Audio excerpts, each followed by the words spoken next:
Pourquoi les hommes se détachent alors que tout se passait bien? Bonjour à vous, j'espère que vous allez bien et bienvenue sur ma nouvelle vidéo de cette chaîne YouTube S'aimer plus, dans laquelle aujourd'hui on va parler du détachement des hommes. Alors ça pourrait être des femmes, ça pourrait être des femmes avec des femmes, des hommes avec des hommes. Là je parle des hommes et des femmes, mais en réalité, peu importe le genre, le sexe de la personne, le type de relation, ça ne change rien. Je tiens à préciser parce que c'est important pour moi. On va surtout parler de détachement. Pourquoi est-ce que quand une relation démarre, une personne finalement décide de l'arrêter alors que nous, on n'a vu aucun problème? C'est ce qu'on va tenter d'expliquer aujourd'hui.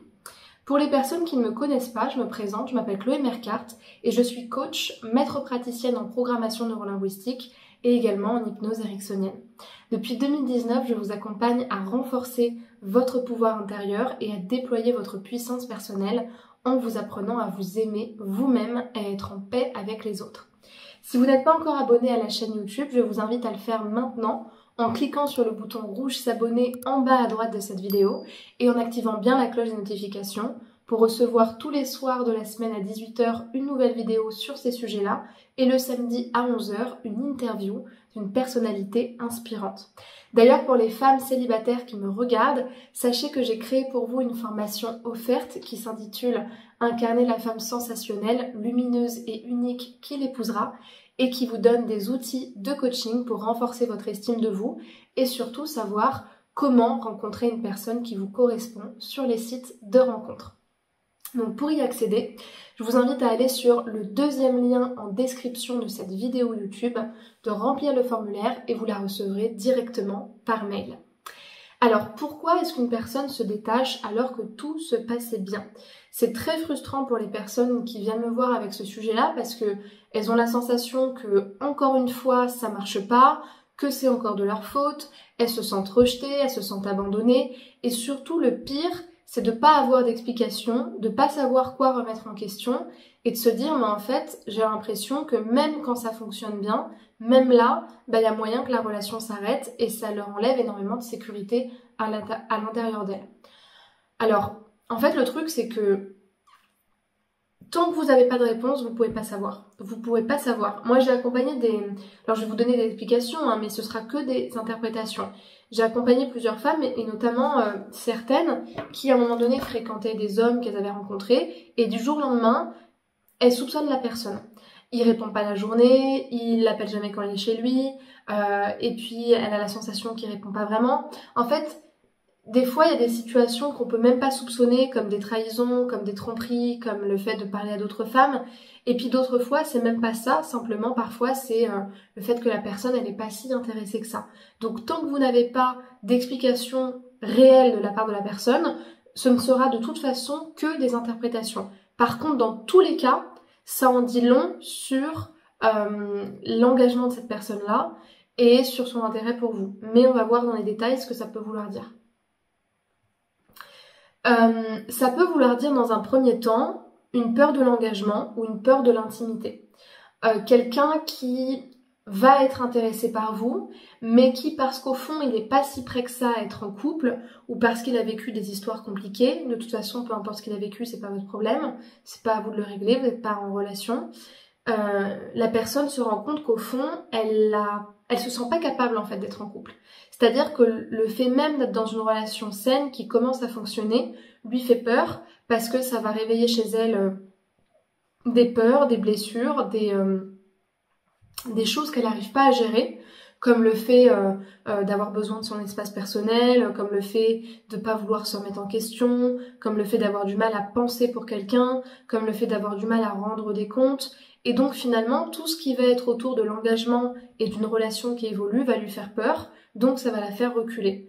Face à ça, à part parler avec le partenaire, le rassurer et lui donner du temps, vous pouvez pas faire grand chose parce que ça ne vous appartient pas. C'est pas votre problème. Quand je dis que c'est pas votre problème, c'est qu'en fait c'est pas votre responsabilité. Si la personne elle a pas suffisamment travaillé sur elle ou que elle a pas suffisamment fait de deuil dans sa vie pour en être là aujourd'hui, quelque part c'est peut-être un mal pour un bien. Comme on le dit nous souvent en hypnose, est-ce que c'est bien ou est-ce que c'est mal? Personne ne le sait. Parce que si c'est pour ensuite galérer pendant des années avec quelqu'un qui est pas foutu de s'engager parce qu'en fait il a pas fait le deuil de son ex, non merci en fait ça nous intéresse pas.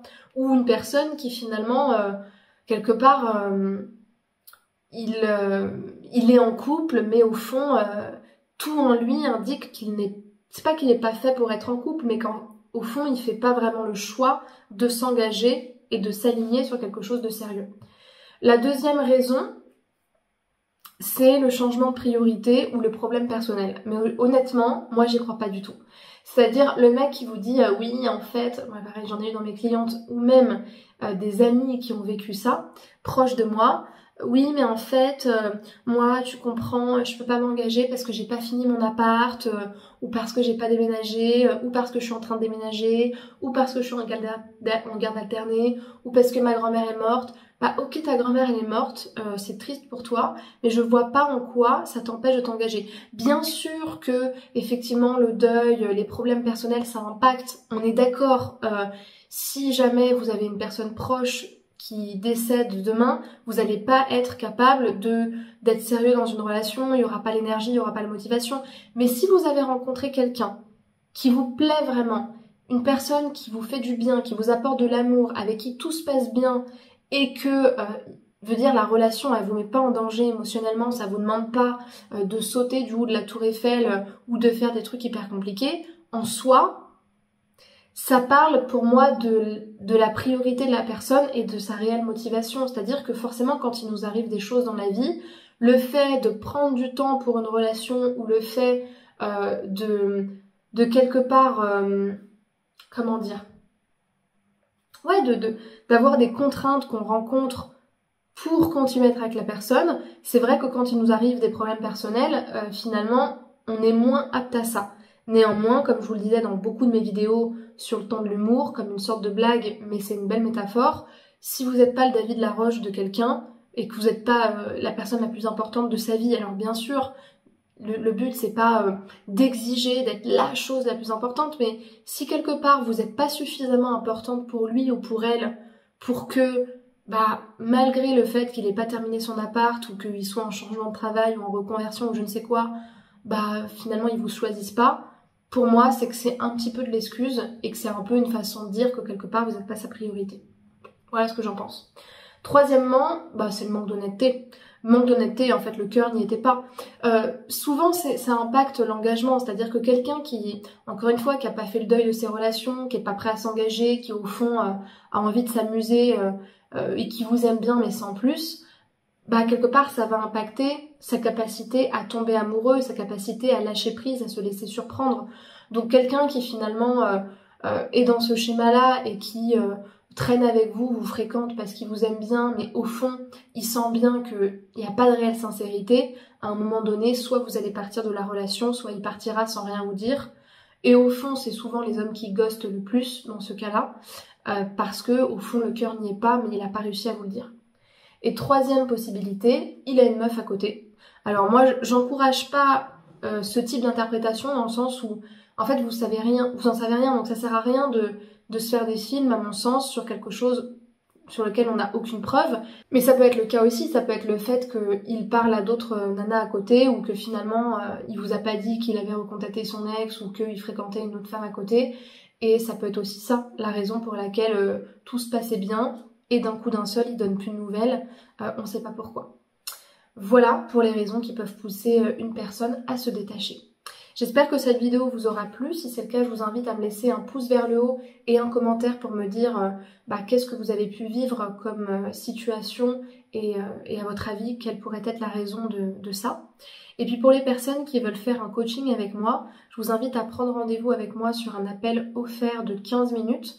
Il vous suffit de cliquer sur le premier lien en description de cette vidéo et à réserver le créneau qui vous convient le mieux. On va parler de votre situation actuelle, de votre problématique, de votre objectif.